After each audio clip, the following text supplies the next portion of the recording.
En el siglo XX, filósofos como Gottlob Frege, Bertrand Russell y Ludwig Wittgenstein, junto con otros representantes del análisis del lenguaje, se veían a sí mismos como los salvadores de la filosofía. Para ellos, la estaban devolviendo a su esencia. Sostenían que el mal uso del lenguaje daba pie a una metafísica obviamente carente de sentido, mientras que un empleo adecuado podía proporcionar una visión más precisa de la realidad. Así, la filosofía analítica se convirtió en el estándar, y cualquier perspectiva alternativa fue descartada como no filosófica. Sin embargo, los desafíos al orden establecido pueden surgir desde dentro. Y pocos estaban tan bien preparados como Sol Kripke para evidenciar las grietas en el paradigma lingüístico materialista. Su trabajo permitió que la metafísica volviera a ser tomada en serio. Kripke nació en Omaha, Nebraska, hijo de un rabino y una escritora de literatura infantil. Sus padres conocieron al legendario inversor Warren Buffett y prosperaron gracias a una inversión temprana en su empresa.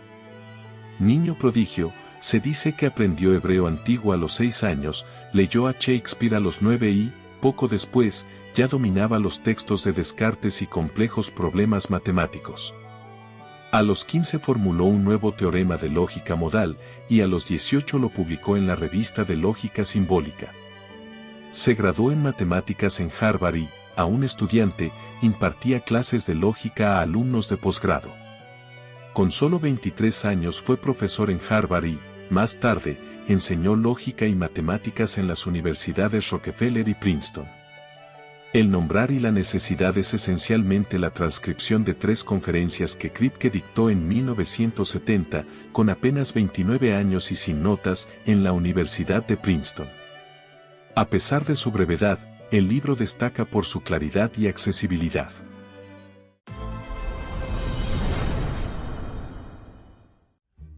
Las descripciones no definen la identidad, la visión esencialista. La lógica modal de Sol Kripke surgió en respuesta a la postura descriptivista, defendida por filósofos como Frege, Russell, Wittgenstein y John Searle. Según esta visión, los nombres propios debían estar ligados a descripciones factuales, ya sea porque podían verificarse mediante los sentidos o porque su verdad podía ser demostrada lógicamente. Por ejemplo, todos los solteros no están casados. Esta teoría permitía asociar diferentes enunciados para construir una identidad. Así, frases como el primer director general de Correos de Estados Unidos, el inventor de la lente bifocal y el autor del almanaque del pobre Richard podrían combinarse para referirse a una sola persona, Benjamin Franklin. Kripke argumentó que un nombre propio como Benjamin Franklin es un designador rígido. Es decir, las descripciones sobre Franklin pueden ser erróneas o imprecisas, podría descubrirse que, en realidad, no inventó la lente bifocal o que nunca fue director de correos. Sin embargo, lo que sigue siendo cierto es que Benjamin Franklin es Benjamin Franklin. Su identidad no depende de las características que se le atribuyen. Kripke plantea la existencia de mundos posibles en los que Franklin no habría sido ninguna de esas cosas. Si se llevara la teoría descriptivista hasta sus últimas consecuencias, esto implicaría que Franklin podría no haber existido en absoluto. Pero existió, lo que indica que su identidad no está determinada por nuestras descripciones, sino por una cualidad esencial que lo hace ser él mismo. Desde esta perspectiva esencialista, Kripke sostiene que la existencia de Franklin se fundamenta únicamente en el hecho de que existió. Aunque esta afirmación pueda parecer obvia, marcó una ruptura con la concepción analítico-descriptivista de la identidad. Para los descriptivistas, la identidad dependía de una descripción precisa, en cambio, para Kripke, la identidad es simplemente la relación entre algo y ese algo en sí mismo. Uno de sus ejemplos es el del físico Richard Feynman. Supongamos que alguien ha oído hablar de él y usa su nombre para referirse a él, aunque no conozca ningún detalle sobre su vida o su trabajo. Todo lo que crea saber sobre Feynman podría ser incorrecto, pero el individuo al que se refiere sigue siendo Feynman, la persona real. Otro caso es el de los nombres Cicerón y Tulio. En inglés antiguo, Tulio se usaba como sinónimo de Cicerón, derivado de su nombre completo, Marco Tulio Cicerón, de modo que ambos nombres designaban a la misma persona.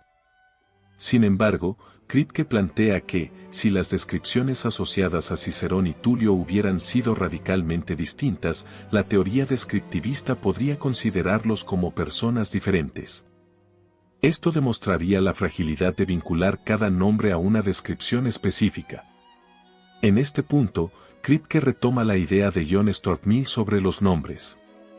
El filósofo británico sostenía que los nombres connotan una identidad, pero no la denotan.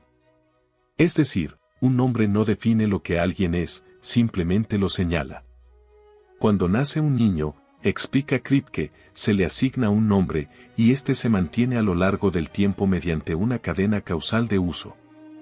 Aunque con el tiempo se acumulen múltiples descripciones sobre esa persona, ninguna de ellas es esencial para su nombre, lo único que éste indica es que esa persona existe o existió en algún momento. No es necesario reafirmar su identidad con nuevas descripciones.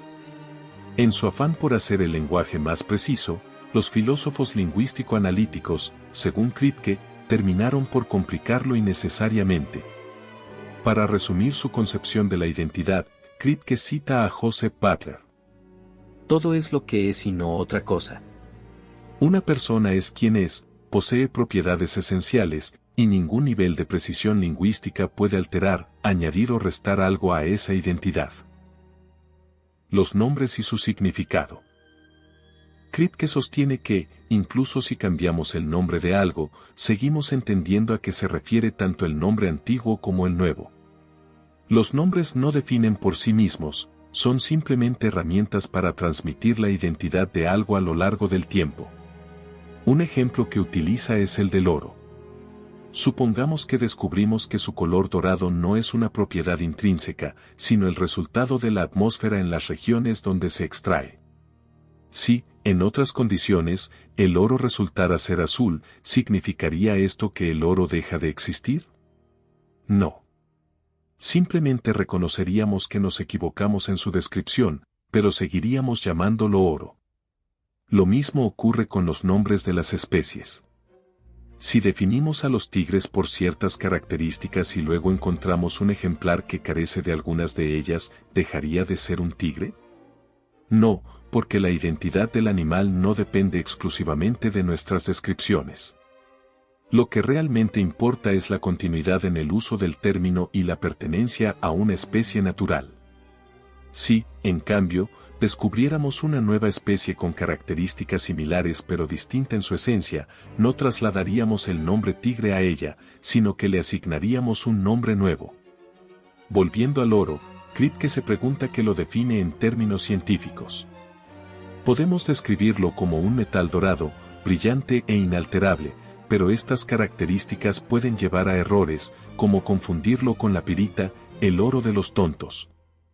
Para evitar confusiones, debe haber algo más allá de la mera descripción lingüística que determine qué es realmente el oro. Esa esencia, según Kripke, radica en su microestructura. El oro es el elemento con número atómico 79. Esta conclusión muestra que su teoría no es anticientífica, sino que, por el contrario, está alineada con la ciencia. La verdadera naturaleza de algo no se define por descripciones arbitrarias, sino por su estructura fundamental. Podemos describir el mundo de muchas maneras, pero solo su composición esencial nos dice lo que realmente es. El lenguaje no es suficiente. Durante gran parte del siglo XX, dominó en la filosofía la idea de que el análisis del lenguaje era la única vía para determinar qué era verdadero, qué era falso y que carecía incluso de sentido. El impacto de Kripke radicó en desafiar la siguiente premisa. Si el descriptivismo estaba equivocado y el lenguaje ni siquiera podía capturar la esencia de la identidad de algo, ¿por qué debía considerarse la base de la filosofía? Tal vez la visión materialista del mundo, según la cual solo lo físicamente descriptible era relevante o importante, no era más que un sesgo. En El nombrar y la necesidad, Kripke escribe: Creo que el materialismo debe sostener que una descripción física del mundo es una descripción completa de él. Y, por lo tanto, que todos los actos mentales son ontológicamente dependientes de los hechos físicos, en el sentido de que se derivan de ellos por necesidad. No creo que ningún teórico de la identidad haya argumentado de manera convincente contra la intuición de que esto no es así. Según esta postura, podría existir un orden, ya sea mental o físico, que no se pueda reducir a las descripciones que hacemos de él. Kripke, judío practicante que respetaba el Sabbat, lo expresó con claridad en una entrevista. No comparto los prejuicios que muchos tienen hoy. No creo en una visión materialista del mundo. No baso mi pensamiento en prejuicios ni en una visión preconcebida del mundo, y no creo en el materialismo. El paradigma naturalista materialista, base de la ciencia y del pensamiento moderno, podría ser, en última instancia, un mero prejuicio o ideología. Esta afirmación resulta sorprendente en alguien tan profundamente inmerso en el pensamiento racional. Aunque Kripke ha reconocido que la filosofía tiene poca aplicación práctica en la vida cotidiana, si su planteamiento es correcto, implicaría el colapso de la visión materialista moderna del mundo. Sería el equivalente filosófico de una revolución tecnológica que lo transforma todo. El mensaje de Kripke es contundente: el significado de algo no se encuentra en la descripción que de ello se hace, sino en sus propiedades esenciales. Deseo que este video te haya resultado valioso. En ese caso, sugiero que te suscribas al canal para ver más contenido de este estilo. Hasta pronto.